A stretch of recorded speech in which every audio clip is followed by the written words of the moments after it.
నమస్తే కళ్యాణ్ గారు. నమస్తే జయ గారు. కళ్యాణ్ గారు, కిరణ్ అనే ఒక పర్సన్ మనకి మెయిల్ చేశారండి. అతను మెయిల్ చూసినాక నాకు అనిపించింది, ఇలా కూడా ప్రేమిస్తారా, ఈ రోజులో ఇలా కూడా ఉన్నారా, ఇంకా ఈ స్థాయిలో ప్రేమిస్తారా అనిపించిందండి. చాలా అద్భుతంగా ఉంది అతని వర్షన్ అయితే వింటుంటే. బట్ ఒకవైపే మనం మాట్లాడడం కాబట్టి అసలు ఏం జరిగిందో మనం తెలుసుకునే ప్రయత్నం చేద్దాము. కాల్ చేస్తాను మరి ఒకసారి. జయ గారు, నాకు గాఢంగా ప్రేమించే అబ్బాయిలు అంటే ఎంత ఇష్టం మేడం. అవునండి, స్వచ్ఛమైన ప్రేమ అది. హలో కిరణ్ అండి, నమస్తే అండి. నేను జయాని అందమైన జీవితం ప్రోగ్రామ్ నుంచి కాల్ చేస్తున్నాను. కిరణ్, స్టూడియోలో ఉన్నాను. డాక్టర్ కళ్యాణ్ చక్రవర్తి గారు కూడా ఉన్నారు. గుడ్ మార్నింగ్ నాన్న. కిరణ్, ఏదో నీ ప్రేమ గురించి చెప్తావని మేడం అంటే వెంటనే కలపండి అని అన్నాను. ఏంటి నాన్న? అదే నేను యాక్చువల్లీ ఒక అమ్మాయిని లవ్ చేశాను. ఎంత, నీ వయసు ఎంత? నా ఏజ్ 26-27 వస్తాయి. ఎప్పటి నుంచి ప్రేమిస్తున్నావు అమ్మాయిని? ఫస్ట్ ఇయర్ నుంచి చూస్తున్నాను ఆమెని. అప్పటి నుంచి నాకు కొంచెం ఆమె అంటే ఇష్టమే, పెళ్లి చేసుకోవాలని ఒక థాట్ వచ్చింది నాకు. కరెక్ట్. సో అందుకని నేను థర్డ్ ఇయర్ లో ఆమెకి ప్రపోజ్ చేశాను. ఆమెకు కూడా నేను అంటే ఇష్టమే కాబట్టి ఆమె కూడా నన్ను యాక్సెప్ట్ చేసింది. సో అప్పటికే తన మనసులో ఉన్నదా కిరణ్ అనే అబ్బాయిని? తన లోపల అంటే బయటికి చెప్పలేదు కానీ నువ్వు చెప్పిన తర్వాత చెప్పింది. అవును, అంటే ఆమెకి ఇష్టమే నేనంటే, కానీ ఫ్రెండ్ లాగా మాట్లాడే వాళ్ళం మేము. కానీ ఎప్పుడైతే నేను ఆమెకి నేను ఎలా అయితే ఆమె గురించి ఫీల్ అవుతున్నాను అని చెప్పాను, అప్పటికెళ్ళి ఆమె కూడా నన్ను కూడా లవ్ చేసింది. ఆమె కూడా. ఇప్పుడు ఏం చేస్తున్నారు కిరణ్ మీరు? నేను జాబ్ చేస్తున్నాను. నేను ఒక ఐటీ జాబ్ చేస్తున్నాను. నాకు ఒక 1 lakh ప్యాకేజ్ ఉంటుంది ప్రెసెంట్. నేను బీటెక్ అయిపోయింది. తర్వాత మేము అనుకున్నాం ఇంకా సరే నేను మంచి జాబ్ తెచ్చుకొని నేను మీ ఇంట్లో వచ్చి మాట్లాడతాను, మా పేరెంట్స్ ని తీసుకొచ్చి మాట్లాడతాను అని చెప్పాను. సో దానికి ఆమె కూడా అగ్రీ చేసింది. ఓకే వచ్చి మాట్లాడు, మా నాన్నకు కూడా చెప్తాను నేను అని చెప్పింది. So I'm very happy that. దాని తర్వాత నేను మా పేరెంట్స్ ని తీసుకుని వెళ్ళాను. వెళ్ళి వాళ్ళ ఇంట్లో మాట్లాడదామని వెళ్తే వాళ్ళ నాన్న చాలా అవమానంగా మాట్లాడారు. చాలా బాధగా అనిపించింది నాకైతే అప్పుడే. అంటే నీ స్థాయి ఏంటి, అసలు నువ్వు ఎవరు, నువ్వు అసలు మావాడివేనా అన్నట్టు మాట్లాడారు. అంటే ఇది ఎక్స్పెక్ట్ చేయలేదా కిరణ్? అంటే మీ గర్ల్ ఫ్రెండ్ నీతో చెప్పలేదా ఇలా మా నాన్న యొక్క రియాక్షన్ ఇలా ఉంటుంది? డైరెక్ట్ గా ఇంటికి పట్టుకెళ్ళిపోయింది. ఆ అమ్మాయి పేరేంటన్నా? అమ్మాయి అని ప్రసార్ అంటాం బాగాలేదు. ఆ అమ్మాయి పేరేంటి? ఆ అమ్మాయి పేరు Madhuri. Madhuri Kiran love story. Okay, చెప్పినా. నువ్వు కొంచెం జాగ్రత్తగా మాట్లాడు, నువ్వు మంచిగా మాట్లాడితే డాడీ కూడా యాక్సెప్ట్ చేస్తారు అని చెప్పింది. అంటే ఫైనాన్షియల్ స్టేటస్ గురించి ఎంక్వైరీ చేశారా? ఏం చేశారు కిరణ్? అంటే అది క్యాస్ట్ కమ్యూనిటీ గురించి అడిగారు. అవునండి, ఇక్కడే మాకు కొంచెం ఇలా డౌన్ అయిపోయాం మేము కొంచెం బాగా. అలా అడిగేసరికి మీ స్థాయి ఏంటి, మీకు అంత అర్హత ఎక్కడి నుంచి, నేను మా ఊర్లో వాళ్ళకి ఏం చెప్పాలి, మీ స్టేటస్ లేదు ఏం లేదు, నువ్వు నా కూతురు లవ్ చేస్తావా, ఇలాంటి మాటలు అనేసరికి ఇంకా నాకు చాలా బాధ అనిపించింది. సో ఫైనాన్షియల్ స్టేటస్, నాన్నగారు ఆటో నడుపుతున్నారు అనేది ఒకటి, ప్లస్ కులం కూడా కొంచెం చాలా లో క్యాస్ట్ అలా, అందుకని. అండ్ అలాగే వాళ్ళు కూడా కొంచెం హై క్యాస్ట్, దాని వల్ల కొంచెం అలా అయ్యింది. తర్వాత ఇంకా కొంచెం వాళ్ళు అలా మాట్లాడేసరికి మాకు కూడా చాలా బాధ అనిపించింది. మాకు అంటే ఎవరెవరు వెళ్ళారు? నేను మా అమ్మ వెళ్ళాము, మా నాన్న రాలేదు ఆ రోజు. అమ్మగారు వచ్చారు, మేమిద్దరం కలిసి వెళ్ళాము. వాళ్ళ డాడీ కొంచెం మంచి గవర్నమెంట్ జాబ్ అవుతుంది వాళ్ళ డాడీది. అండ్ వాళ్ళ మదర్ కూడా ఉన్నారు, హౌస్ వైఫ్. ఇంకా వాళ్ళ బ్రదర్ ఉన్నారు. బ్రదర్ మాత్రం ఇన్వాల్వ్ అవ్వలేదు. బ్రదర్ ఇన్వాల్వ్ కాలేదు, ఓన్లీ ఆమెనే వచ్చి మాట్లాడారు. సో మనం ప్రాక్టికల్ గా మాట్లాడుకుంటే మీ ఇద్దరి మధ్య తేడా అనేది అన్ని విషయాల్లో కొంత ఎక్కువగానే కనిపిస్తోంది, అంతేనమ్మా? అవునండి. వాళ్ళ నాన్నగారికి, మనకి కాదు, నాన్నగారి విషయంలో ఆయన దృష్టి. ఇదంతా చూసి అమ్మ చాలా అవమానం ఫీల్ అయిందన్న. చాలా బాధపడ్డారు. ఇంకా నేను అప్పటికి ఇంకా ఎందుకురా మనకి ఇవన్నీ, మన స్థాయికి మనకు అవసరమా ఇవన్నీ, మన వరకు మనం చూసుకుని మన దాంట్లో ఎవరైనా ఉంటే చూసుకుంటే అయిపోతుంది అన్నారు. అంతే కదా. కానీ నేను 2 years నుంచి నేను ఏదో వాడుకుని వదిలేయడానికి అని కాదు, నేను ఏదో పెళ్లి చేసుకుని లైఫ్ లో సెటిల్ అవ్వాలని కదా నేను కూడా చేసుకున్నది. అవును, కానీ రెండు వైపుల అంగీకారం లేనప్పుడు అనవసరంగా నువ్వు తల్లిని కూడా తీసుకెళ్లి బాధపడుతున్నావు కదా. ఇక్కడ మీ అమ్మగారు ఇంత అవమానం ఎప్పుడు చూసి ఉండరు ఆవిడ జీవితంలో. నాన్నగారు ఇంకా అదృష్టం కొద్ది రాలే, కానీ నాన్నగారు కూడా ఘాటుగానే తగిలి ఉండేది. సరే తర్వాత ఏమైందన్న, వచ్చిన తర్వాత ఏమైంది? చాలా బాధ అనిపించి ఇంకా మేము ఇంటికి వెళ్ళిపోయాము. ఇంకా మాట్లాడలేదు కొన్ని రోజులు, మేము మాట్లాడుకోలేదు. ఇంకా కొన్ని రోజులు మాట్లాడుకోకపోయినా తర్వాత చాలా రోజులు సరే ఇంకా నేను కొంచెం ఇంకా బాగా జాబ్ చేసి మాది కొంచెం, లేకపోతే నేను నిన్ను చూసుకోవడానికి కొంచెం ఆర్థికంగా నేను కొంచెం డబ్బులు అయినా పెంచుకుని మాట్లాడుతానని చెప్పిన. ఇంకొంచెం సెటిల్ అవ్వాలని ట్రై చేశాడా? యా అవును, నేను అలా ట్రై చేశాను. సో చేసే ఈ గ్యాప్ లో ఏమైందంటే మ్యారేజ్ చేసేసారు ఆమెకి. సో ఆమెకి మ్యారేజ్ అయిపోయింది. నేను చాలా అసలు అన్ఎక్స్పెక్టెడ్, అది నేను అసలు అనుకోలేదు మ్యారేజ్ అయిపోతుందని. అప్పటికి ఇంకా నేను కాల్ చేయడానికి చాలా ట్రై చేశాను. కాదు కిరణ్, తను నీతో ఏం టచ్ లోకి రాలేదా? ఇట్లా నాకు పెళ్లి సంబంధాలు రోజులు అసలు ఫోన్ స్విచ్ ఆఫ్ వచ్చింది. ఒక రోజు ముందు నాకు మెసేజ్లు కూడా వచ్చాయి కొంచెం నార్మల్ గా, ప్లీజ్ నాకు కొంచెం మెసేజ్ చేయకు, ఇంట్లో చాలా ఇబ్బందిగా ఉంది అన్నట్టు కొంచెం అలా మెసేజ్ పెట్టారు నాకు. అంతే కాదండి, ఇప్పుడు మీరు వాళ్ళ ఇంటికి వెళ్ళి మాట్లాడొచ్చిన తర్వాత మీ ఇద్దరి మధ్య ఎలాంటి కమ్యూనికేషన్ లేదా? ఉంది, కానీ మామూలుగా ఉంది. ఎలా నాతో మామూలుగా ఇలా మధు చాలా సార్లు మాట్లాడింది. కాదు నాన్న, ఇంకో మ్యారేజ్ సంబంధం చూస్తున్నారా, అబ్బాయిని చేసుకోబోతున్నారు అనేది నీకు హింట్ లేదా, మాధురికి హింట్ లేదా? అసలు మాధురికే లేదా? నాకు తెలియదు, ఆమెకు కూడా తెలియదు. అది అమ్మాయి కూడా తెలియదు. మాకు సర్ప్రైజ్ గా తీసుకొచ్చారు, ప్రెషర్ పెట్టారు, పెళ్లి చేశారు. అవును, అది ఒక నెల రోజుల ముందు నుంచి మేము అసలు మాట్లాడుకోలేదు. ఆమెకు పెళ్లి అయ్యే నెల రోజుల ముందు నుంచి మేము మాట్లాడుకోలేదు అసలు. మాధురి పెళ్లి అయిన తర్వాత ఎలా ఉంది, నీతో టచ్ లో ఉందా? అది అంటే మేమిద్దరము ఎలా కలిసామంటే, మళ్ళీ ఒక ఫ్రెండ్ ఉన్నాడు మాకు, కామన్ ఫ్రెండ్.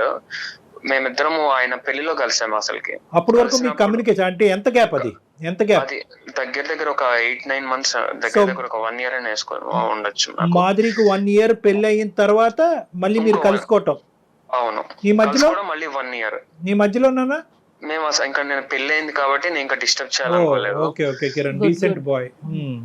ఎందుకంటే నాకు ఆమె హ్యాపీగా ఉంటుంది, వాళ్ళ నాన్న తెచ్చిన సంబంధం కదా అనుకున్నాను అలా. సో ఇంకా మేము 1 year తర్వాత కలిసాము, కలవడం కూడా. ఎలా ఉందంటే తన మ్యారేజ్ లైఫ్? అసలు చాలా ఇబ్బందిగా ఉందంట. వాళ్ళు అసలు అతను వాళ్ళ కులము అతనే, అంటే వాళ్ళ తెలిసిన వాళ్ళ, అంటే నాన్నగారు తీసుకొచ్చిన పెద్దలు నిర్ణయించిన సంబంధమే. అంతే, అవునండి. అయితే వాళ్ళే కాబట్టి ఇంకా ఆమె కూడా ఒప్పుకున్నాక చాలా బాధలు పడింది. అతను కూడా వేరే వాళ్ళతో తిరగడం, బయట వేరే అమ్మాయితో తిరగడం, ఆమెని ఇట్లా మొత్తం ఇలా ఆమె మీద కిరసనాయిలు పోసేసేవారు ఊరికే, అంటే ఇలా ఊరికే చంపేస్తానని థ్రెట్. అంతేగాని అలా చంపేయడం ఏం కాలేదు. ఊరికే అలా థ్రెటనింగ్ చేయడము, లేకపోతే చాలా ఇబ్బంది పెట్టి ఆమె జుట్టు పట్టుకుని లాక్కుని వెళ్ళడం, ఆయన ఇలా చేశారంటే ఇంట్లో. సాడిస్ట్ గడాడు, చాలా సాడిస్ట్. వాళ్ళిద్దరి మధ్య గొడవలకి కారణాలు ఏంటి అంటే వాళ్ళ నాన్న చెప్పారేమో అని. ఎందుకంటే ఆమె నాకు ఇవన్నీ చెప్పలేదు క్లియర్ గా, ఎందుకు ఏంటి అనేది చెప్పలేదు. ఏంటి కారణం అంటే ఇది అవన్నీ అడక్కు, నాకు మళ్ళీ గుర్తు చేసుకోవాలని లేదు అని చెప్పింది ఆమె. ఇంకా కానీ నీదైతే కాదు కదా, అంటే నువ్వు తన జీవితంలో పాస్ట్ లో ఉన్నావు అనే ఉద్దేశంతో, అనుమానంతో ఆడి ఇలా ప్రవర్తించేవాడా? ఇంకేదో వేరే రీజన్ అయితే అయ్యి ఉండదు, ఎందుకంటే అదే అయ్యి ఉంటుంది నాకు తెలిసి. కానీ మాధురి మాత్రం నీకు తెలిసినంత వరకు పెళ్ళయిన తర్వాత నిన్ను తీసి పక్కన పెట్టిందా, లేదంటే ఇంకా తన మనసులో నువ్వే ఉన్నావా కిరణ్? ఆ తర్వాత అదే మేము పెళ్లిలో కలిసి ఇంకా మాట్లాడుకున్నాము. ఇంకా అప్పుడు వాళ్ళిద్దరు డివోర్స్ తీసేసుకున్నారు. డివోర్స్ అయిపోయింది. డివోర్స్ అయిపోయాక నేను అడిగాను, సరే నేను వచ్చి మరి మీ నాన్నతో మళ్ళీ మాట్లాడతాను, నాకు పర్వాలేదు ఏమన్నా కూడా, ఇప్పుడు నా దగ్గర నేను స్టేటస్ ఇవన్నీ అనుకుంటే కనుక నేను కొంచెం సంపాదిస్తున్నాను కదా డబ్బులు అయితే, కాబట్టి నేను వచ్చి మాట్లాడతాను అని చెప్పా. ఫైనాన్షియల్ గా స్ట్రాంగ్ అయ్యాడు కదా. ఫైనాన్షియల్ గా స్ట్రాంగ్ ఒకటిని, కులగోత్రాలను నమ్మి నీకు నచ్చినటువంటి పెళ్లి ఫ్లాప్ అవుతుంది కాబట్టి లవ్ మ్యారేజ్ పెర్ఫెక్ట్ రా బాబు అని చెప్పి అతనికి ఒక ఎగ్జాంపుల్ ఇవ్వడానికి ఇతనికి అవకాశం ఉంది. అవును, కానీ అతని బుద్ధి ఎంతవరకు తర్వాత అయిందన్న? ఆ తర్వాత నేను మళ్ళీ వెళ్ళి కమ్యూనికేట్ అయ్యాను వాళ్ళ డాడీతో, మాట్లాడడానికి వెళ్ళాను. వెళ్ళాక వాళ్ళ నాన్నేమో, మా కూతురు నేను ఇంట్లోనే పెట్టుకుంటాను, వేరే మా కులంలో ఉన్న వాళ్ళకి ఎవరికైనా ఇచ్చి పెళ్లి చేసుకుంటానేమో కానీ నీకు మాత్రం ఇవ్వను. ఈసారి అయితే మీ అమ్మనైతే తీసుకెళ్లే కదా? నేను లేదు, నేను ఒక్కనే వెళ్ళి మాట్లాడాను. ఇంట్లో అయినా ఉంచుకుంటాడంటే కానీ వేరే కమ్యూనిటీలో పెళ్లి చేయడట. అదేలేండి, కానీ ఇక్కడ మాధురి పాత్ర ఏంటన్నా నాకు అర్థం కావట్లేదు. మాధురి పాత్ర ఏంటి అసలు? ప్రేమించుకోవటం అంటే కనుక ఇంక అంతేనా? వన్ సైడెడ్ సెల్ఫ్ గోలేనా? నీ గోల్ నువ్వు కొట్టుకోవటమేనా? అమ్మాయి ముందుకు రాదా? ఒకసారి అలా అయ్యింది నాన్న, నీ వల్లే అయ్యింది, నా ప్రేమించిన వాడిని దూరం పెట్టా, మళ్ళీ రెండోసారి వచ్చాడు, మళ్ళీ ఆడి మేడ చుట్టూ ఉరితాడు పెడతాం ఏంది? గట్టిగా మాట్లాడదా మాధురి? ఇంకా అంటే వాళ్ళ నాన్న అంటే చాలా ఇష్టం ఆమెకి, ఏమి ఇష్టం? చాలా బాగా చూసుకున్నాడు. మరి నువ్వంటే కాదు కిరణ్, నానంటే చాలా ఇష్టం. మరి నువ్వంటే ఏంటి? నేనంటే కూడా ఇష్టం, అందుకే వాళ్ళ ఎట్లా నాన్న కుదురుతుంది? చాలా సార్లు మరి అడిగాను. ఒప్పించుకోవాలి కదా. అన్ని ప్రాబ్లమ్స్ అన్ని ఈ కోడ దగ్గరే వస్తున్నాయి. అవ్వ కావాలి బొవ్వ కావాలంటే అవ్వదు. ఆ తీసుకొచ్చిన బొవ్వ ఎలా ఉందో అనేది ఇంతకు ముందు ఆ అమ్మాయి అసలే రుచి చూసింది. కిరసనాయలు కూడా మీద పోయించుకుంది 1-10 సార్లు. అంటే వాళ్ళ నాన్న ఎప్పుడు ఒప్పుకుని ఉండేవాడు? ఆ అమ్మాయి మీద కిరసనాయలు పోసేసి అగ్గిపొల్ల గీసేసిన తర్వాత ఒప్పుకుంటాడా? అడిగినోడు లేక. సరే, ఇప్పుడు మా దగ్గరికి ఎందుకు వచ్చావు? అంటే తనకి నేనంటే చాలా ఇష్టం, కానీ వాళ్ళ నాన్న చెప్పినట్టే విందాం అన్నట్టు ఆమె అనుకుంటోంది. అంటే వినటం అంటే ఏంటి? వాళ్ళ కమ్యూనిటీలోనే మళ్ళీ పెళ్లి చేసుకోవాలనా? ఆహా, అంటే వాళ్ళ నాన్న కన్విన్స్ చేసి ఇంట్లో ఒప్పించే పెళ్లి చేసుకుందాం మనం, పారిపోయి కాదు అన్నట్టు. సో ఇన్ని జరిగిన అంటే ఇక్కడ మనకు కనిపించేది ఏంటంటే కిరణ్, ఇన్ని సంఘటనలు ఇంత పరిస్థితి వచ్చినా కూడా ఇప్పటికి కూడా మాధురి తండ్రిని నిందించట్లేదు, తండ్రి వైపు వేలెత్తి చూపెట్టట్లేదు. ఇంకా తండ్రి చెప్పే మాట శిరసా వహిస్తాను, తండ్రి గీసిన గీత కమ్యూనిటీలో కానీ బయట నుంచి కానీ ఏదైనా తండ్రి తీసుకొచ్చిన సంబంధమే, అంతేనా? అంటే తను అంటే ఇష్టమే, తను నాతో రావడానికి ఇబ్బంది పడుతుంది. ఇంట్లో ఒప్పించే పెళ్లి చేసుకుందాం, చేసుకుంటే కూడా నన్నే చేసుకుంటాను అంటుంది. పెళ్లికి ముందు గానీ పెళ్లి తర్వాత గానీ మాధురి పాట మాధురిదే, అంతే. తండ్రి పాత్ర తండ్రిదే. ఎటొచ్చి ఏంటంటే ఈ అబ్బాయే పోరాడుతున్నాడు, అంతే. ఇబ్బంది పడుతున్నది కిరణ్ ఒక్కడే మేడం. ఇంకోటి ఏంటంటే మాధురిని కూడా ఇక్కడ ఏం అనలేకపోతున్నాం ఇక్కడ, ఎందుకంటే మాధురి చాలా అసర్టివ్ అండ్ స్ట్రాంగ్ ఫాదర్ అక్కడ. ఇక్కడ పాపం ఈ అబ్బాయి పరిస్థితి చాలా బాధాకరంగా ఉంది. ఏం చేయాలి నాన్న? ఇప్పుడు ఎవరితో మాట్లాడదాం? ఇప్పుడు నేను ఒకసారి మాధురితో కాన్ఫరెన్స్ పెట్టిస్తాను, ఒక్కసారి మీరు మాట్లాడి ఒకసారి ఆమెను కన్విన్స్ చేస్తే కనుక. నువ్వేం ఎక్స్పెక్ట్ చేస్తున్నావు మాధురి దగ్గర నుంచి? మాధురి నాతో పాటు బయటకు వచ్చేస్తే ఇంట్లోంచి నేను ఆమెను పెళ్లి చేసుకుని నేను ఎంత బాగా చూసుకుంటా అనేది చెప్పొచ్చు. ఇప్పుడు కొత్తగా ఈ ఐడియాలు మేము మాధురి బొర్రలో పెట్టలేములే కానీ అది కాదు. ఇప్పుడు బయటకు వచ్చేసే అమ్మాయి అయితే ఎప్పుడో వచ్చేసి ఉండేది అమ్మాయి. ఇప్పుడు డాక్టర్ కళ్యాణ్ చక్రవర్తి జయ చెప్పాలా నువ్వు బయటకు వచ్చే అమ్మాయిని? అలా కాదు. బేసికలీ ఏంటంటే ఆ అమ్మాయి కొద్దిగా ఎక్కడ తండ్రిని కన్విన్స్ చేసేటటువంటి మార్గాలు ఎలా ఉంటాయి, ఏ విధంగా కన్విన్స్ చేయాలి. ఒకప్పుడు తండ్రి ఒప్పుకోకపోతే కనుక ఎటువంటి పెద్దవాళ్ళని ఇన్వాల్వ్ చేయాలి. తండ్రి కూడా రెస్పెక్ట్ ఇచ్చి తండ్రి కూడా మాట్లాడే కొంతమంది ఉంటారు కదా, ఆ వ్యక్తులను ఎలా ఇన్వాల్వ్ చేయాలి అనేది కూడా మనం మాట్లాడాలి. సో కాబట్టి ఏంటంటే నాన్న, ఫస్ట్ టైము కిరణ్ ఇంతకాలం ఓపిక పట్టాడు, చాలా గొప్ప. ఏంటి 3 సంవత్సరాల పాటు చూస్తూనే వ్యక్తపరచకుండా 3 సంవత్సరాల తర్వాత వ్యక్తపరిచి ఆ అమ్మాయి ఒప్పుకున్న తర్వాత, ఆ అమ్మాయి ఒప్పుకున్న 2 సంవత్సరాల తర్వాత తండ్రి వరకు తీసుకెళ్ళి, తండ్రి కాదు అంటే కనుక తలదించుకుని వెనక్కి వచ్చేసి ఆ అమ్మాయి మ్యారేజ్ని డిస్టర్బ్ చేయకుండా, రేపొద్దున మ్యారేజ్ డిస్టర్బ్ అయిన తర్వాత కూడా పాత కిరణ్ లాగే తండ్రిని ఒప్పించాలి అని అనుకునే ఒక మంచి కిరణ్ని ఈరోజు అందమైన జీవితం ద్వారా చెడ్డ కిరణ్ అని చెప్పించాలని మేము అనుకోవట్లే.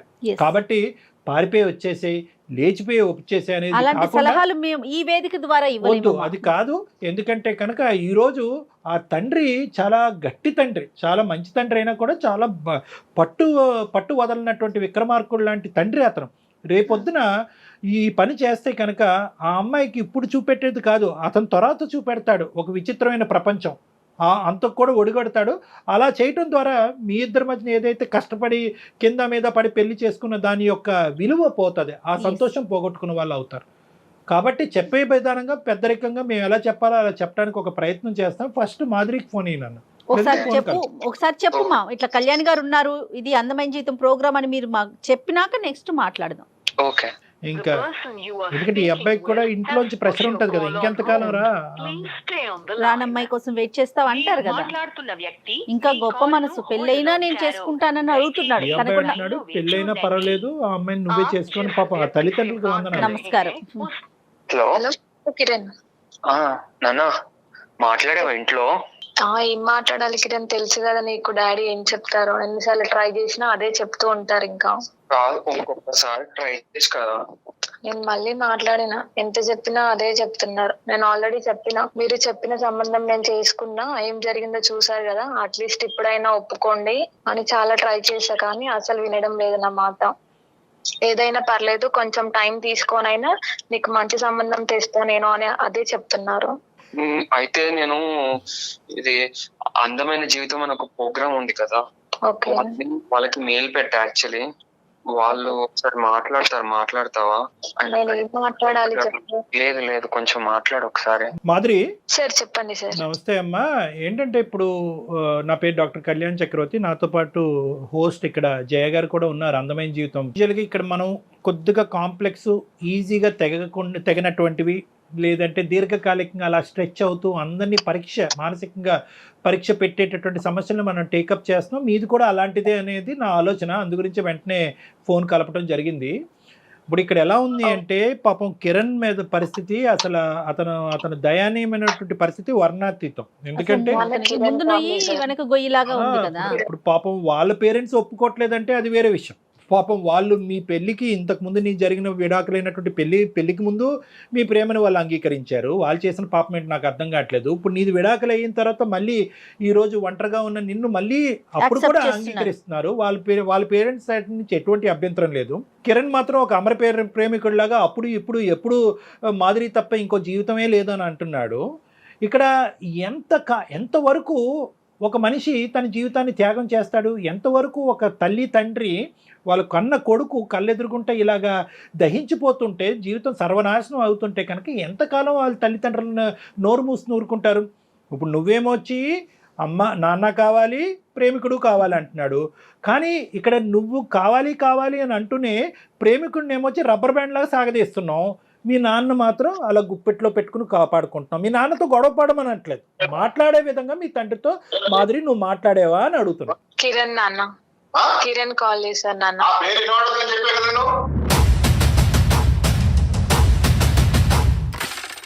అంటే ఏదో మాట్లాడడానికి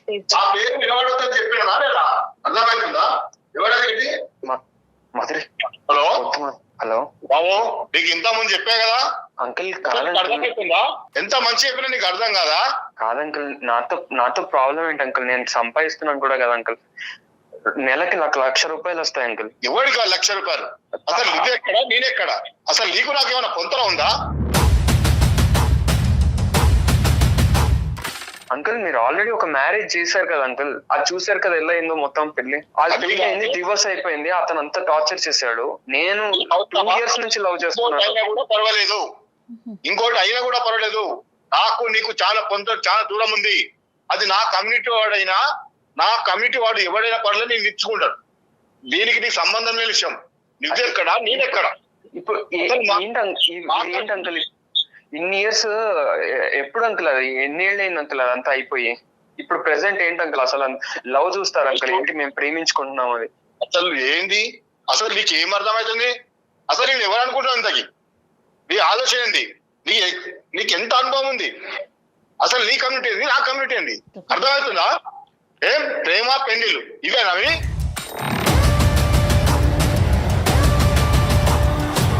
అంకుల్ కనీసం నా పొంతన కూడా నువ్వు చేరలేవు. అర్థమైందా? తలెత్తుకొని తిరగలవా సొసైటీలో? వద్దని చెప్పే కదా. ఎప్పటికైనా నీ పద్ధతులు ఉండు. సార్ గురుగారు నమస్తే, నేను కూడా లైన్లో ఉన్నాను. నేను ఉన్నానని మీకు తెలియలేదు అనుకుంటాను. నా పేరు డాక్టర్ కళ్యాణ్ చక్రవర్తి. నాతో పాటు హోస్ట్ జయ గారు ఉన్నారు. మేము అందమైన జీవితం అనే కార్యక్రమం సుమన్ టీవీ నుంచి ఫోన్ చేస్తున్నాం. అంటే మేము బేసికలీ ఏంటంటే 2 నిమిషాలు ఓపిక్గా వినండి గురుగారు. మీ పేరు నేను అడగలేదు. మీ పేరు సతీష్ కుమార్ అండి. సతీష్ కుమార్ గారు. నమస్తే సతీష్ కుమార్. మీరు ఎవరు అని అడుగుతారేమో అని అనుకున్నాను, కానీ అడగకముందే బహుశా యాక్సెప్ట్ చేశారు నన్ను మాట్లాడటం. సంతోషం. నేనేంటంటే ఏదో గొడవలు పెట్టేటటువంటి గురించి రాలేదు. సానుకూలంగా ఈ ఇష్యూని ఎలా రిజాల్వ్ చేయాలి, మానసికంగా అందరినీ వేధించేటటువంటి ఈ 2 కుటుంబాలు, 2 ప్రేమికుల మధ్యన ఏళ్ల తరబడి నానుతున్నటువంటి ఈ అంశాన్ని సానుకూలమైనటువంటి పరిస్థితుల్లో ఒక మంచి సొల్యూషన్ చెప్పాలి అనేటటువంటి ఉద్దేశంతో నేను ఈరోజు మీకేం అవడనుకోండి కానీ కిరణ్ని సంప్రదించడం జరిగింది. కిరణ్ ఏమొచ్చి మాధురికి ఫోన్ కలిపాడు. ఈ లోపల మాధురితో పూర్తిగా మాట్లాడకముందే మీరు వచ్చారు. ఎందుకంటే మీ పాత్ర ఇక్కడ పెద్దది. ఎందుకంటే మాధురి 2 మాటలు చెప్పినా అంతకు మించి మాధురి చెప్పలేదు అనేది 5-6 సంవత్సరాలు బట్టి కాలం నిర్ణయించింది. ఏదైనా పెద్ద పాత్ర, పెద్ద మనసు చేసుకోవాల్సినటువంటి వ్యక్తి ఎవరైనా ఉన్నారు అంటే అది ఈరోజు సతీష్ కుమార్ గారే. కాబట్టి సతీష్ గారు, ఈరోజు కిరణ్ని మీరు యాక్సెప్ట్ చేయకపోవటానికి ప్రధానమైనటువంటి ఒక 3 కారణాలు మాకు చెప్పగలరు? ఓకే సార్, ఇప్పుడు మీకేం సార్ అక్కడ కూర్చున్న చూసినంత మాత్రాన ఇక్కడ నాకు సొసైటీ ఇలా నేను తలెత్తుకొని తిరగడానికి. మీరు ఎక్కడ కూర్చున్నారో మీ కారణాలే చెప్పమంటున్నారు. మా కుర్చీ గురించి మీకు అనవసరం. మీ కారణాలు ఏంటో చెప్పండి. సార్ మీకెందుకు? నా ఫ్యామిలీలో మీరు వచ్చి చెప్పడం ఏంటి? కాదు, అసలు అర్థమైపోలేదు. ఒకటి, ఇది మీ ఫ్యామిలీ, మీ యొక్క హక్కుల నుంచి పరిధులు దాటి ఒక సామాజిక పరమైనటువంటి అంశం ఎక్కడో చోట ఒక పెద్దవాళ్ళు ఇన్వాల్వ్ అవ్వాల్సినటువంటి పరిస్థితికి వచ్చింది. ఎప్పుడైతే కనుక మీ అమ్మాయికి కిరణ్ వద్దు అని చెప్పి ఫస్ట్ అటెంప్ట్లో మీరు అన్నారో, ఎప్పుడైతే కిరణ్ విత్డ్రా అయిపోయాడో అప్పుడు మీకు కావాల్సిన పెళ్లి మీరు చేశారో అక్కడి వరకు ఇది మీ కుటుంబం ఇష్యూ. ఎప్పుడైతే మీరు చేసినటువంటి పెళ్లి ఫ్లాప్ అయ్యిందో, ఎప్పుడైతే కనుక మీ అమ్మాయిని చంపబోయాడో, కిరసనాయిలు పోసి మీ గొప్ప అల్లుడు చంపబోయాడో, అదృష్టం కొద్దీ ఆ పెళ్లిలోంచి బయటపడి మీ కన్న కూతురు మీ చేతుల్లో ఉందో, ఇక్కడి నుంచి ఇది సామాజిక పరమైనటువంటి ఒక అంశం, ఒక మనిషి ప్రాణాలకు సంబంధించినటువంటి అంశం, ఒక స్వచ్ఛమైనటువంటి ప్రేమకు సంబంధించినటువంటి అంశం. కాబట్టి సామాజికవేత్తగా ఒక సామాజిక పరమైనటువంటి అంశంలో నా ఇన్వాల్వ్మెంట్ ఉన్నది ఉంది. కాబట్టి ఇది దయచేసి నా ఇష్యూ, నా ఫ్యామిలీ ఇష్యూ అని మీరు అనద్దు. ఎందుకంటే కనుక వినండి సతీష్ కుమార్ గారు, మీకు నేను మర్యాద ఇస్తున్నాను, నాకు మీరు మర్యాద ఇస్తున్నారని అనుకుంటున్నాను. ఒక అంశం నేను చెప్తున్నాను, ఇక్కడ చాలా ముఖ్యమైనటువంటి అంశం. సమాజంలో పరువు హత్యలు అనేటటువంటిది విచ్చలవిడిగా జరుగుతున్నాయి, కొన్ని బయటకు వస్తున్నాయి, కొన్ని రావట్లేదు. ఆ స్థాయి కేటగిరీకి చెందినటువంటి ఈ అంశం కాదు అని అనుకున్నా కూడా ఇది దాని నుంచి ఎంతో దూరంలో లేదు అనేది ఈరోజు మీ టోన్ ద్వారా నాకు అర్థమవుతుంది. కాబట్టి ఈరోజు నేను అడిగినటువంటి ప్రశ్నకి నా ఇష్టం, నా కుటుంబం అనే మాటలు కాకుండాని ఒక 3 ప్రధానమైనటువంటి అంశాలు కిరణ్లో లేనటువంటివి, మిగతా మీరు చూసేటటువంటి సంబంధాల్లో ఉన్నటువంటివి ఏంటన్నది నాకు చెప్పండి. కిరణ్ ఎందుకు మీరు తిరస్కరిస్తున్నారు, ఎందుకు యాక్సెప్ట్ చేయలేకపోతున్నారు? నేను చెప్పేది కొంచెం అర్థం చేసుకోండి సార్. మా వయస్సుకు మేము చేసే పనులకి మా కమ్యూనిటీ పోతేనే మాకు రేపు ముందడుగు వేయడానికి వస్తుంది. మాది పెద్ద బలగము. మా ఫ్యామిలీలో ఎక్కడ పోయినా ఎటు పోయినా కానీ చిన్నదైనా పెద్దదైనా చాలా పెద్ద బలగం. తలెత్తుకొని తిరగాలనుకున్నా కొంతలు లేని సంబంధాలు పట్టలేము సార్, కరెక్ట్ కాదు. ఎందుకంటే నేను ఇంటికి పెద్ద కుటుంబంలో పెద్ద మనిషిని, నాకంటూ ఒక 10 మందిలో పలుకుబడి ఉంది. దీన్ని ఎదిరించి నా కులాన్ని ప్రోత్సహించకుండా నేను పిల్లల్ని చేస్తే నాకు రేపు పరువు ఏమైతుంది? అసలు కనీసం తిరగలనా? ఒకటే ఒక్క మాట అండి, ఈ రోజు నా పిల్ల ప్రాణాలతో ఉంది కాబట్టి నా పరువు, నా చుట్టాలు, నా బలగం, నేను పెద్ద మనిషిని అంటున్నారు. ఆ అమ్మాయిని మీరు సో కాల్డ్ ఒక పర్సన్కి ఇచ్చి పెళ్లి చేశారు. ఆ అబ్బాయి చంపేసి ఉన్నట్లయితే ఈ పరువు, మర్యాద, మీ పెద్దరికం ఏమయ్యేది? కరెక్ట్ అమ్మా. ఇప్పటికైనా కూడా అదే నా సొసైటీ వాడైతే నాకు పర్వాలేదు, అయితే ఇంకొకటి చేస్తాం. ఇంకా కొంచెం కాదండి, ఎన్ని హింసలు పెడుతున్నా, ఎన్ని బాధలు పెడుతున్నా మీ కమ్యూనిటీలో పర్సన్ అయితే పర్వాలా, బయట మనిషి అయితే యాక్సెప్ట్ చేయరు. అంతేనా మీరు చెప్పేది? కరెక్ట్ కదమ్మా. ఇప్పుడు ఎట్లా అంటే ఒకసారి మీరు చూడండి, మీరు ఎన్ని చూస్తలేరు బయట, మా ఊర్లో చూస్తారా, పక్క ఊర్లో చూడండి ఎంత ఇప్పటికీ ఊర్లో కులం నుంచి వివేయడము, ఊరు బయట పెట్టడము, వాళ్ళకు మంచి అయినా మేము మాకు ముచ్చుడైనా ఎవరికి పోకుండా ఎంత ప్రాబ్లం అయితే తెలుసా? ఆ పిల్లలకి ఏం తెలుసమ్మా? కాదండి, మీ అమ్మాయి మీ మీద ఇంకా చాలా గౌరవంతో ఒకసారి ఇబ్బంది పడి చావు బతుకుల మధ్య మీ ఇంటికి వచ్చినా కూడా ఇంకా మా నాన్న ఇష్టం, మా నాన్న మాట్లాడితేనే, మా ఇంట్లో వాళ్ళు ఒప్పుకుంటేనే నిన్ను పెళ్లి చేసుకుంటానని చెప్పి మీకు అంత గౌరవం ఇస్తోంది. మీరు ఒక్క మెట్టు తగ్గలేరండి పిల్ల సంతోషం కోసం? మీరే నుంచొని చేస్తే సొసైటీ ఏమంటదండి, మీ చుట్టాలు ఏమంటారు? మీరే నుంచొని చేస్తే ఏమన్నారండి? మమ్మల్ని ఏమన్నారమ్మా, కాకపోతే ఊరు బయట వదిలేస్తారు. ఇంకా ఏ రోజుల్లో ఉన్నామండి, ఇంకా ఏ రోజుల్లో ఉన్నాం మనం? సతీష్ కుమార్ గారు, ఇప్పుడు ఆ అబ్బాయి పాపం పిచ్చోళ్ళ లెక్క ఈ సంవత్సరం పాటు సరే ఎప్పటికైనా మా మామ వచ్చి కాబోయే మామని అతను ఊహించేసుకుంటున్నాడు, ఎప్పటికైనా అతని అమ్మాయి అవుతాడని చెప్పి సంవత్సరం పాటు, బహుశా సంవత్సరంలో విడాకులు అయింది కాబట్టి సంవత్సరం వెయిట్ చేశాడు. ఆ అబ్బాయి ప్రేమ, ఆ అబ్బాయి మనసు చూస్తే కనుక 10 సంవత్సరాలన్నా వెయిట్ చేసే వ్యక్తిలాగా నాకు అనిపిస్తున్నాడు. అంత స్వచ్ఛమైనటువంటి కుర్రోడు ఎక్కడ దొరుకుతాడండి? ఏ కులంలో దొరుకుతాడు? ఏంటి కులం ఏంటి, గోత్రం ఏంటి? ఇందాకటి నుంచి మిమ్మల్ని ఆ అబ్బాయి పిచ్చోళ్ళలాగా ఏమంటున్నాడంటే, ఈ 1 year పాటు నా స్థితిగతులను ఇంప్రూవ్ చేసుకుని ఇంకొద్దుకు సంపాదిస్తే కనుక అప్పటికైనా నా మాధురి వాళ్ళ తండ్రి సతీష్ కుమార్ గారు ఒప్పుకుంటారేమో అని చెప్పి ఇంకా అపోలో ఉన్నాడు. ఇతను ఏంటంటే మీకు అర్థం కానటువంటి అంశం ఏంటంటే, బహుశా కరోనా అనేటటువంటి ఒక పాండమిక్ ఒక చాలా చిన్న ఇన్ఫెక్షన్ ఏమో, ఈరోజు కులం అనేటటువంటిదే ఒక పెద్ద ఇన్ఫెక్షన్ ఏమో. ఇది ఒక వ్యాధి అండి.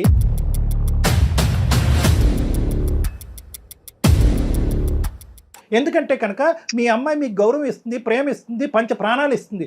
ఈరోజు మీ కళ్ళు ఎదురుకుంటా మీ కూతురు చనిపోబోయేటటువంటి కూతురు ఈరోజు అదృష్టం కొద్దీ మీ పక్కన నిలబెడితే అది తీసి పక్కన పెట్టేసి ఈరోజు ఏమండి వచ్చినవాడు దొంగోడైనా టెర్రరిస్ట్ అయినా ఎవడైనా పర్వాలేదు, గోత్రంలో కులగోత్రం ఒకటి మ్యాచ్ అవుతే చాలు వాడిని మా అమ్మాయికి ఇచ్చి కట్టబెడతానంటే కనుక కరోనా కంటే పెద్ద వ్యాధి కాదండి ఇది. ఎంత పెద్ద ఇన్ఫెక్షన్ అండి, ఏ కులం అండి?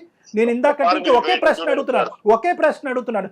కిరణ్లో లేనటువంటి 3 అంశాలు, మీకు నచ్చనటువంటి 3 అంశాలు అంటే కనుక మీరు చెప్పినటువంటి పాట ఒకటే. పెద్ద కులం చిన్న కులం, పెద్ద కులం చిన్న కులం, మా కులం మా పేరు, పెద్ద చిన్న ఏంటండి ఇది చెప్పి మీకేమన్నా మాకు సొసైటీలో తిరగాలంటే మా ప్రాపర్టీకి నా పేరులో ఉన్న ఆస్తులు కానీ మా పాప పేరు మీద ఆస్తులు కానీ ఒక రకంగా ఏ దాన్ని చూసుకున్నా కిరణ్ కు మాకు పొంతన లేదు. కులం కలిసింది ఇంతకుముందు ఛాన్స్ ఇవ్వండి సార్. సతీ కనీసం నన్ను ఇంకా ఇంప్రూవ్ చేసుకుని నాకు కొంచెం ఇంకా మంచి ప్యాకేజ్ వచ్చే వరకు నేను తమ్ముడు నువ్వు ఎంత కష్టపడినా, నువ్వు ఎంత ఇంప్రూవ్ చేసుకున్నా నీ కులాన్ని మార్చుకోలేగా. సంపాదించిన ఆ పెద్ద మనిషికి కనిపించేటటువంటి ఒకే ఏంటంటే కులం. నువ్వేమనుకుంటున్నావు అంటే కనుక మిగతా అంశాల్లో నేను పెరుగుతూ పెద్ద అయ్యితే కనుక ఇతను ఒప్పుకుంటాడేమో అనుకుంటున్నావు. కాదు, ఆ పెద్ద మనిషికి కనిపించేటటువంటి ఒకటే అంశం ఏంటంటే అది మనిషి ప్రాణాల కంటే ఎక్కువగా చూసేటటువంటి ఒక అంశం ఏంటంటే కులం. ఆ కులం అనేటటువంటి వ్యాధి, ఆ కులం అనే వ్యసనం ఇతను మనసులోంచి తీస్తే గానీ మాదిరి నువ్వు ఒకరెవరు. అది సాధ్యమా కిరణ్? నా బిడ్డ అంటే నాకు ప్రేమ లేదా సార్? నా బిడ్డ అంటే కనీసం చిన్నప్పటి నుంచి ఎంత గారాభంగా పెంచాలో తెలుసా? ఆమె ఏడ పాదం పెడితే మట్టెడుతాను ప్రేమతో పెంచుకున్నా. కానీ నా బిడ్డ ఈ రోజు సార్ నేను కూడా అలాగే చూసుకుంటాను, నేను కూడా ప్రేమగానే చూసుకుంటాను సార్. నీవు చూసుకున్నావు కాదు, ఇప్పుడు నా బిడ్డకు జరిగిందని బాధపడడం కాదు. మళ్ళీ చెయ్యకుండా మళ్ళీ ఇప్పుడైనా నా కమ్యూనిటీ వాడై ఉండాలి. చాలా ఎక్కువ మాట్లాడారు మా సతీష్ కుమార్ గారు. మీరు మీ కమ్యూనిటీకి శతకోటి వందనాలు. మీలాగా ఆలోచించేటటువంటి వాళ్ళందరికీ ఇంకో శతకోటి వందనాలు.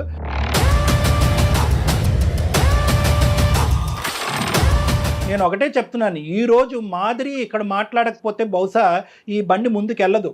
నిజంగా మాధురికి ఇప్పుడు డిసైడ్ చేసుకోవాలన్నటువంటి సందిగ్ధ పరిస్థితి వచ్చింది. తండ్రి కూతుర్ల మధ్యన గొడవ పెట్టేటటువంటి ఉద్దేశం డాక్టర్ కళ్యాణ్ చక్రవర్తికి, సుమన్ టీవీకి లేదు. కానీ మీరు ఇంత మూర్ఖత్వంగా, ఇంత మొండిగా వ్యవహరిస్తుంటే కనుక ఖచ్చితంగా మాధురిలో ఒక ఆలోచనని తట్టి లేపవలసినటువంటి పరిస్థితి వచ్చింది. ఇప్పుడు ఈరోజు మాధురి ప్రేమ అంటుంది, అవ్వ కావాలి బువ్వ కావాలి అంటుంది. కానీ ఇక్కడ బువ్వ అనేటటువంటి తండ్రి, చిన్నప్పటి నుంచి బువ్వ పెట్టినటువంటి ఒక తండ్రి ఈరోజు లాజిక్ లేకుండా మాట్లాడుతున్నాడు. తన పట్టినటువంటి కుందేలకు 3 కాళ్ళు అన్నట్టుగా మాట్లాడుతున్నాడు. ఒక వ్యసనానికి, కులం అనేటటువంటి వ్యసనంలో మునిగిపోయి ఉన్నాడు. ఇటువంటి వ్యక్తికి ఈరోజు నేను కౌన్సిలింగ్ చేసి ఆ కులం అనేటటువంటి పరిస్థితిని తీయగలనా? ఏమండి, ఒక తప్పుడు పెళ్లి చేశారు, ఆలోచించకుండా ఒక తాగుబోతుకి ఇచ్చి పెళ్లి చేశారు. ఒక అనుమానించేటటువంటి ఒక వ్యక్తికి, చంపేబోయేటటువంటి ఒక వ్యక్తి పెళ్లి చేశారు. ఎక్కడ ఉందండి మీ కులం? ఆ కులం వచ్చి అప్పుడు మాట్లాడలేదా మీతో? ఆ కులం వచ్చి మాట్లాడలేదా? ఏం సతీష్ కుమార్ ఏం చూసావు, ఏం చేసావు? అల్లారు ముద్దుగా ప్రేమించి పెళ్లి చేసావు, ప్రేమించి బాగా పెంచుకున్నాను నా కూతుర్నన్నా, మరి ఇలాంటి సంబంధం తీసుకొస్తామని చెప్పి మీ వైపు ఎవరు వేలెత్తి చూపెట్టలేదా? మిమ్మల్ని కులం నుంచి బహిష్కరించలేదా? సార్ ఒక్కసారి తప్పు జరిగిందని నన్ను అనుకుంటే ఇంకొకసారైనా, ఈసారి నాకు చేసిన తప్పు మళ్ళీ చేయకుండా నా సొసైటీలో ఎవరైనా పర్లేదు, కనీసం ఏదైనా అతనికి ఇచ్చి చేసి. మాధురి ఈ రోజు నువ్వు మాట్లాడవలసినటువంటి పరిస్థితి ఆసన్నమైంది. ఒక్కసారి ఎప్పుడైనా రెస్పాండ్ నువ్వు కర్ర ఎరగకూడదు, పాము చావకూడదు అంటే అవ్వదమ్మా. ఇక్కడ ఏదో ఒకటి విరగాలి. నువ్వు గొంతెచ్చి నీ మనసులో ఉండేటటువంటి, ఒకరు ప్రేమిస్తే అది ప్రేమ కాదమ్మా. ఒకరు ప్రేమించినంత మాత్రం పెళ్లి అవ్వదు. నిజంగా నువ్వు గాఢంగా నువ్వు కిరణ్ ని ప్రేమించేటట్టయితే కనుక ఈ రోజు మా యొక్క సపోర్ట్ నీకుంది, నువ్వు మాట్లాడాలి. చెప్పండి సార్. ఏం చెప్పాలమ్మా? నీ నాన్నగారి మాట నువ్వే వింటున్నావు కదా. ఏంటి నువ్వు చదువుకున్న దానివి, ఈ జనరేషన్ అమ్మాయివి. మా ఫాదర్ స్టార్టింగ్ నుంచి అదే చెప్తున్నారు. ఎప్పుడైతే మా లవ్ గురించి ఇంట్లో చెప్పామో అప్పటి నుంచి ఇదే చెప్తున్నారు. అయితే కిరణ్ గెట్ లాస్ట్ అని చెప్పు. కిరణ్ గెట్ లాస్ట్ అని చెప్పమ్మా. అతను బతుకుతాడు. ఎందుకు కిరణ్ ఇలా ఎండగడుతున్నావు? తాళ్ళ మీద వేసి బట్టలు ఉతికినట్టు ఉతికారు. అవమానించవలసిందంతా అవమానించారు. వాళ్ళు దిక్కులేనటువంటి పరిస్థితి తీసుకొస్తున్నారు. ఆ అబ్బాయి పెళ్లి చేసుకోకుండా తడిగొట్టు కట్టుకుని అలా కూర్చున్నాడు. పొమ్మను ఎందుకు నానబడుతున్నావు? పెట్టాను సార్. ఆయన ట్రై చేసి నేను చాలా సార్లు చెప్పాను, మా ఇంటికి రాకు, నిన్ను చాలా అవమానిస్తున్నారు, అది నాకు నచ్చట్లేదు. అయినా కిరణ్ వినట్లేదు. కిరణ్ వినట్లే కాదు, మాధురి మనస్సాక్షి ఏం చెప్తుంది? ప్రేమించేవాడిని ఒకరిని ప్రేమిస్తుంది, తండ్రి పెళ్లి చేస్తే ఇంకోటి పెళ్లి చేసుకుంటుందా? అదే నా ప్రేమ అంటే? ఎందుకమ్మా జీవితాలతో ఆడుతారు మీరు ఇలాగా? నిజంగా మీ నాన్న ఇంత కర్కోటమైనటువంటి మనిషి అయితే కనుక అసలు ప్రేమ అనే లూప్లోకి ఎందుకు దించావు ఆ కుర్రోడ్ని? నీకు తెలీదా మీ నాన్న యొక్క వ్యక్తిత్వం? కులగోత్రాలు మ్యాచ్ అవ్వకపోతే అటువంటి పెళ్లికి వెళ్ళడు, అటువంటి పెళ్లిని ఆశీర్వదించడం అనేటటువంటి మీ తండ్రి గురించి కూతురుగా నీకు తెలీదా? మీ ఇద్దరమే కులాలా? మీ ఇద్దరమే గోత్రాలా? మీ అందరూ ఇలా చచ్చిపోవాలా? ఏం మాట్లాడుతున్నావు నువ్వు? మనకి లాస్ట్ ఛాన్స్ ఉంది మాకు. నీ బొంద, నువ్వు ఆగరా బాబు. నేను కిరణ్ తో చెప్పాను సార్, ఇలా మా డాడీకి క్యాస్ట్ ఫీలింగ్ చాలా ఉందని.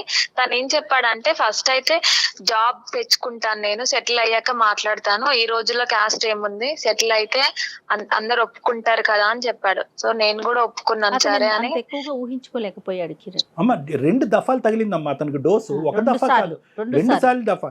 ఎప్పుడు పెళ్లికి ముందు గోత్రం అనే మాట ఎత్తున్నటువంటి తండ్రిని తల్లిని కూడా అవమానించాడు. అప్పుడైనా కిరణ్కి బుద్ధి రావాలి. లేదు రెండోసారి భర్తను వదిలేసినటువంటి మాధురి వచ్చి నిలబడిన తర్వాత ఇప్పటికీ గోత్రం కులగోత్రాల గురించే తండ్రి మాట్లాడుతున్నప్పుడైనా కిరణ్కి బుద్ధి రావాలి. అతనిది పుట్టుకతో పెట్టినటువంటి వెన్నతో పెట్టిన విద్య కిరణ్. అతను మారాడు. నీకు మాధురి కావాలా? మాధురి నీకు ప్రేమ కావాలా? నీకు కిరణ్ కావాలా? అంటే మా డాడీ ఒప్పుకుంటేనే నేను చేసుకుంటాను పెళ్లి. సతీష్ గారు, నేను ఒకటే మాట అంటున్నాను, ఇంత మంచి కూతుర్ని ప్రేమాన్ని త్యాగం చేసి తండ్రి మాట జబదాటకూడదు అనేటటువంటి 2 దఫాలు తన జీవితం అన్యాయం అయిపోయినా పర్లేదు, తండ్రి మాటను కొట్టేయకూడదు అనేటటువంటి కూతురి ప్రేమని మీ ప్రేమ ముందు ఏంటండి చెప్పండి? మీ ప్రేమ పనిచేస్తుందా? ఇటువంటి మంచి కూతుర్ని, అటువంటి మంచి అల్లుడిని తీసుకురాగలరా మీరు? నేను ఛాలెంజ్ చేస్తున్నాను. ఒక్కసారి నా మాట వినండి సార్. నేను విన్ను మీ గోత్రం అనే కులం గోత్రం అనే మాటలు తప్ప ఏదైనా వింటా. మీరు అది తప్ప ఇంకేం మాట్లాడట్లే. ఇంకా మాట్లాడలేదు. వాళ్ళిద్దరికి పెళ్లి చేయండి, వాళ్ళ పెళ్లికి నేను గ్యారంటీగా నిలబడతా. చేయండి. ఒక్క మాట సార్, ఒక్కసారి చూడండి, వాళ్ళకి ఏం తెలుసు సార్ పెళ్లిల గురించి? 4 రోజులు నా బిడ్డ మీద మోజుపోతుంది, అవతల ఇంకా ఎక్కడో చేసిపోతారు.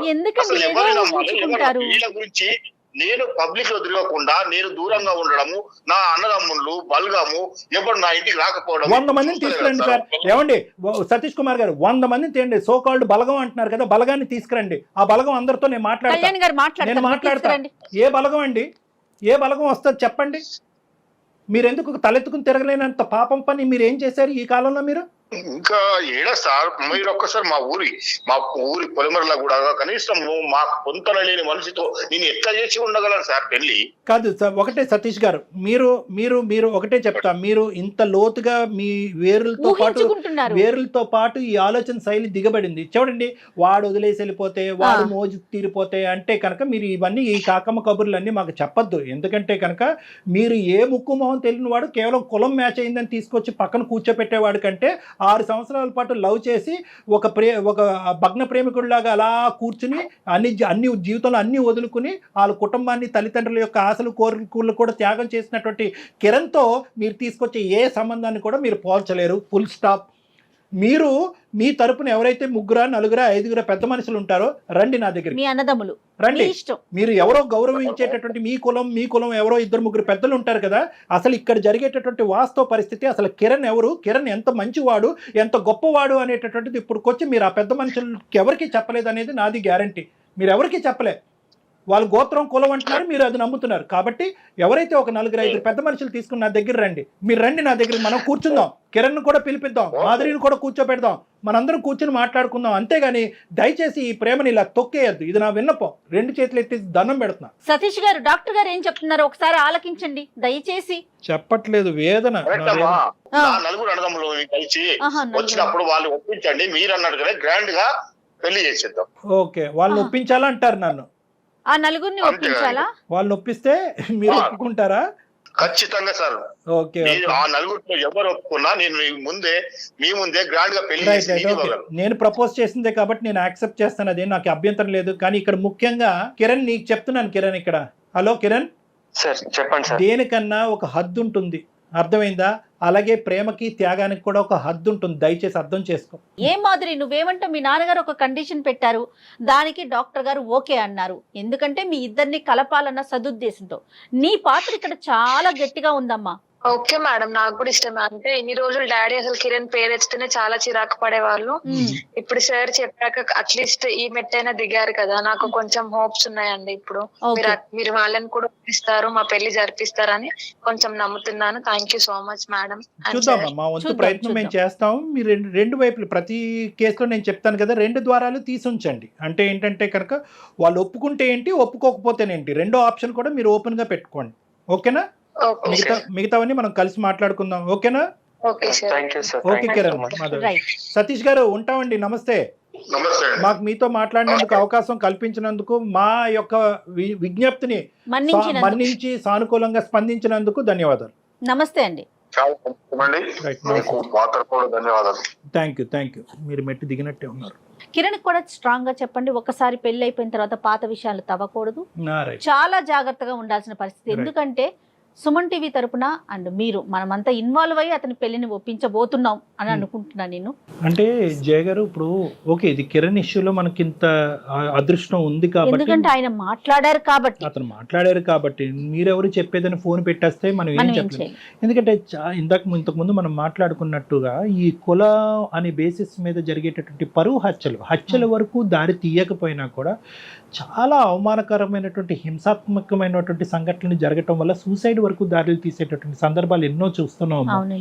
అట్లీస్ట్ మనం ఈ చేసేటటువంటి ఒక ఎపిసోడ్ ఆ విధంగా ఇందాక నుంచి 1-10 సార్లు అన్నాను, కరోనా కంటే పెద్ద వ్యాధి అని నేను ఎందుకు అన్నానంటే కనుక అటువంటి స్ట్రైకింగ్ వర్డ్స్ మనం కొన్ని మాట్లాడితే అట్లీస్ట్ ఆ మాట వినైనా కూడా ఈ కులం అనేటటువంటి ఒక సబ్జెక్టు, ప్రేమ అనేటటువంటి గొప్ప హ్యూమన్ బేసిస్ మీద నడిచేటటువంటి ఒక మానవత్వంతో కూడినటువంటి ఒక పవిత్రమైనటువంటి దాన్ని అడ్డుకట్టు వేయలేదు అనేది వాళ్ళకి తగులుతుంది, ఆ విధంగా అనిపిస్తుంది అనే ఉద్దేశంతో నేను ఆ మాట అన్నాను. తప్పకుండా అండి, మీరు చెప్పింది 100% ట్రూ కళ్యాణ్ గారు.